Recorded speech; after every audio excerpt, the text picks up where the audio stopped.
조기 폐경을 예방하기 위해서 저희가 그냥 평상시에 해볼 수 있는 그런 행동들이 좀 있을까요? 일반적으로 이제 여자분들이 이제 하시는데 그 난소에 독성을 유발하는 그런 물질들을 함유하고 있습니다. 그래서 조기 폐경의 위험성이 약간 좀 증가한 거로 돼 있어서.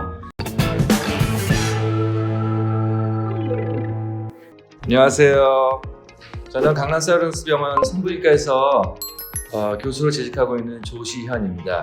제 옆에는 산부인과 전문의 시험을 우수한 성적으로 통과하고 저의 진행을 도와줄 추성필 선생님입니다. 안녕하세요. 저는 이번에 강남 세브란스 병원에서 강사로서 일하게 된 추성필이라고 합니다. 오늘은 그 중년 여성의 건강을 지키는 법, 폐경에 대한 얘기를 할 텐데요. 아마도 이제 폐경하면은 막연하게 뭐 다들 생리가 안 하는 걸로 알고 계실 텐데, 우리 추성필 선생님 폐경하면 뭐를 얘기하는 건가요? 난소의 노화로 인한 그리고 난포의 감소로 인한 월경의 영구적인 중지를 이야기를 하는데요. 난소 같은 경우는 여성 호르몬을 분비하고 있어서 여성 호르몬이 줄어들면서 나타나게 되는 증상, 이런 것들을 다 포함하는 걸로 알고 있습니다. 네, 역시 우수한 성적으로 통과한 그런 게 나타나는 것 같습니다. 그래서 폐경은 일단 난소의 기능이 떨어져서 이제 여성 호르몬이 더 이상 그 난소에서 분비가 되지 않으면서 여러 가지 문제가 발생하는 것을 얘기를 하는데요. 일반적으로 우리가 초경을 한 12살, 13살쯤 시작한다고 했을 때 우리가 평균적인 폐경 나이가 50세 정도 되거든요. 그러면 한 35년 정도 이제 생리를 하게 되는데, 인생의 3분의 1이 폐경인 상태에서 지내야 되는 거기 때문에 건강하게 3분의 1의 그 나머지 시간을 보내는 게 매우 중요하다고 할 수가 있겠습니다. 이제 이 폐경 증상 때문에 이제 많이들 고민들 하고 있으신 것 같은데, 혹시 폐경 증상이 어떤 것들이 있는지 혹시 공부한 거 기억나는 게 있나요? 혈관 증상, 혈관 운동성 증상이라고 얼굴 안면 홍조나 네, 지금 약간 안면 홍조가 일어나는 것 같아요. 네, 정신적으로는 불면증, 그리고 신체적으로 골다공증, 이런 증상들이 있다고 하는데, 가장 많이 불편해하는 증상은 안면 홍조, 그리고 화끈거림, 이런 걸로 병원으로 많이 온다고 하는데요. 외래에는 보통 어떤 내용으로 오시게 되나요? 가장 흔한 증상은 얼굴이 막 달아오르고 땀이 나고 밤에 막 열이 나고 막, 그래서 뭐 환자분들이 그러시죠. 남들은 전부 다 뭐 추워가지고 뭐 옷 싸매고 있는데 자기는 더워서 뭐 에어컨을 켜고 있다, 막 그런 식으로 이제 표현을 하시고요. 그게 이제 가장 흔한 증상으로 나타나고, 이와 동반돼서 정신적으로 스트레스를 많이 받아서 좀 우울하거나 잠을 잘 못 자거나 이런 증상들이 이제 초기에 나타날 수가 있습니다. 그 폐경이 좀 점점 진행이 되면 중기 증상들이 나타나는데, 대표적인 것이 여성 호르몬 부족으로 인해서 비뇨생식계 위축이 나타나는데, 이러면 이제 질 건조증이 되게 심해서 부부관계를 막 꺼려하거나 되게 아프거나 그런 걸 호소를 하고, 또 염증도 잘 생기고 출혈도 많이 되는 경우가 있어서 이런 것들이 보통 이제 중기 때 나타나는 증상이 되겠고요. 이게 이제 만성화가 되면은 이 여성 호르몬 에스트로겐이 뼈의 형성에 되게 중요한 역할을 하거든요. 그래서 에스트로겐이 부족하다 보니까 이제 뼈에 구멍이 뻥뻥뻥 뚫리는 골다공증이 오게 돼서 이 골절의 위험성이 이제 증가를 하게 되는 것입니다. 폐경의 증상을 말씀해 주셨는데요. 폐경을 언제 의심을 좀 해봐야 될까요? 그냥 이런 증상만 나타나면 폐경을 먼저 의심을 해봐야 되는 거예요? 폐경이라는 진단 자체가 생리를 1년 동안 안 했을 때 우리가 진단을 하는 거거든요. 그러니까 뭐 40대가 넘었는데 갑자기 얼굴이 막 달아오르면서 생리가 막 불규칙해지고 감정의 변화가 막 격화되고 이렇다 하면은 저희가 이제 폐경을 의심할 수가 있겠습니다. 일반적으로 이제 폐경은 한 50대 전후, 전 세계적으로도 50세 정도에 나타나는 걸로 돼 있어서 그때 이제 이런 증상들이 나타나면 우리가 이거는 갱년기 증상이거나 이제 의심을 할 수가 있는 것이죠. 네, 교수님, 그러면 폐경을 진단은 어떻게 하게 되나요?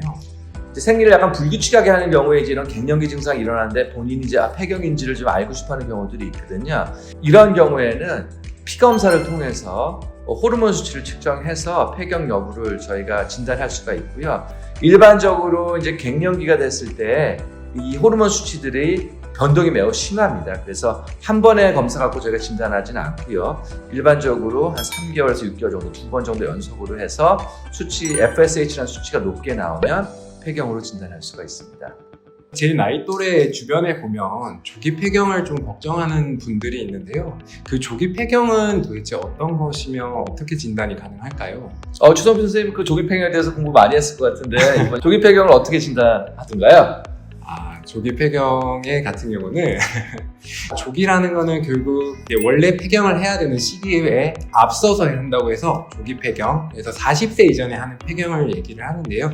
40세 이전은 조기 폐경, 그리고 40세에서 그 다음 단계를 이른 폐경이라고 얘기를 하는데요. 일찍 폐경을 하기 때문에 호르몬 부족으로 인한 신체적 증상이 생기기 때문에 저희들이 공부할 때는 치료가 필요하다고 배웠었습니다. 네, 솔직히 말씀드리면 조기 폐경이 되게 되면 여러 가지 이제 문제가 많이 발생을 합니다. 환자들이 20대, 30대 때도 이런 조기 폐경이 올 수가 있다는 것이죠.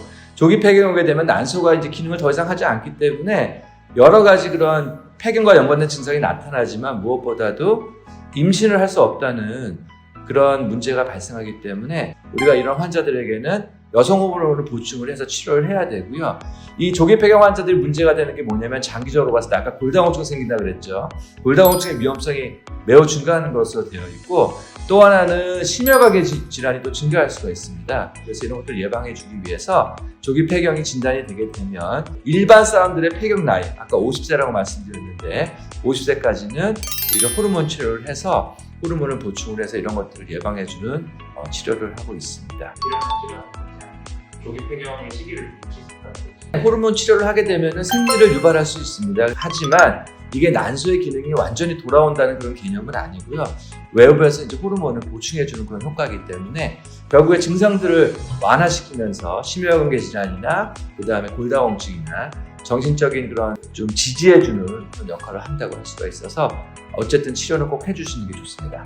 역시나 조기 폐경에서는 조기 진단과 치료가 중요하다고 말씀을 하셨었는데요.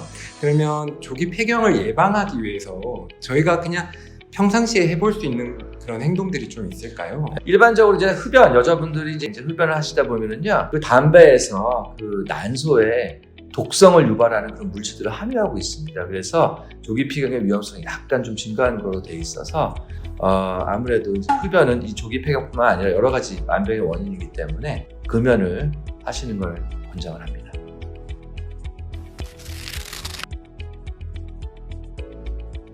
아무래도 폐경이라는 과정을 좀 자연스러운 과정으로 생각하다 보니까 그 자연스러운 과정을 좀 반대로 역행한다고 생각을 하셔서 호르몬 치료에 좀 그 부정적인 감각을 가지시는 경우가 있는 것 같은데요. 암이 더 늘어나지 않냐?